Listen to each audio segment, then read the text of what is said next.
Good morning. The State Building Construction Trades Council represent in excess of 400,000 construction workers in California, and we're really looking forward to building this courthouse. We have built three courthouses under similar agreements that we have entered into with the I gotta get it this exactly right, the Judicial Council, and we are proud to have worked closely with the Judicial Council as Chief Justice, Senator Pro Tem Darrell Steinberg, Senator for Sacramento. Seems like you delivered here, Senator. Governor Braun, and I would particularly like to thank Insurance Commissioner Jones for his early work, and that's the reason we're standing here today. You know, before I took this job, I represented the iron workers in Los Angeles. We built skyscrapers, bridges, we've done the Golden Gate Bridge, Hoover Dam. I mean, our history goes right back into the foundations of this state. We built a Hoover Dam under an agreement, came in 2 years early, several millions underneath. And it was done under the same type of agreement here. Use the least amount of people, do it in the least amount of time, do it once, and do it right. That's what we believe in. We believe in putting California kids out of these high schools into construction trades. We're one of the last standing blue-collar opportunities for workers. We're not building cars here no more. We're not making steel. This is one of the places that we should absolutely make sure that these projects are built with California residents. And I've got a story here that I wasn't going to tell, but seeing we're talking about justice and courts and taking it to the streets. I was on a project in LA, and we had this group of contractors that didn't believe that the laws of California counted.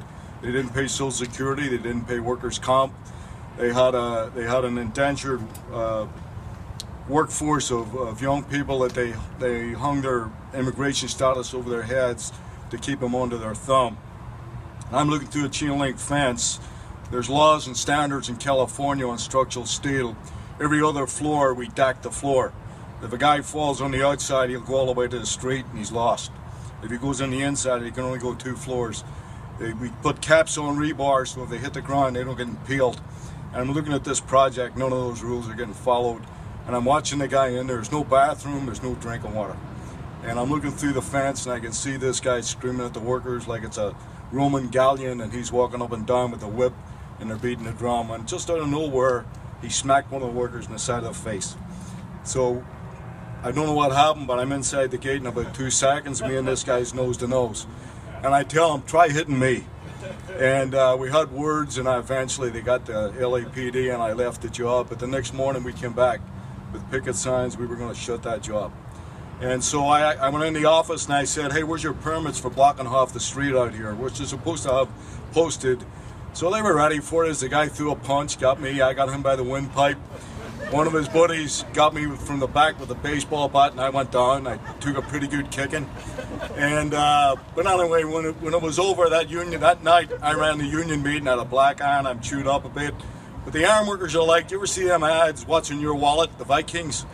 The iron workers are just like that, and running the union. So there's 600 of them in there, and they look like the barbarians, and they're coming off their seats.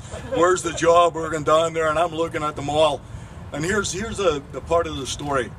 That membership out there and those blue-collar kids, many of them are from Boyle Heights, Compton, Watts. They didn't have a father who came home with a lunchbox. They're raised by their mothers and their grandmothers. And they've already got a strike, or maybe 2 strike, and they found us, and they found a job, and they found opportunity, and they changed their lives, and they had kids. And I'm thinking, I don't want these guys going down there and going to jail. I don't want these things happening. And I looked back there and I said, right, we're going to beat these guys up.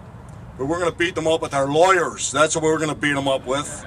And to beat them up with our lawyers, we need courts, we need access. All working people, whether it be a restraining order, to uphold safety laws for construction workers, to do all the things that we need decent courts. And I would absolutely recognize everyone up here today for seeing that we have updated the state courts, giving working people the opportunity for access. We're going to do a project labor agreement with the state to assure that this is built by the fewest amount of people under the lowest bid. And we're looking forward to the partnership. Thank you. Yeah.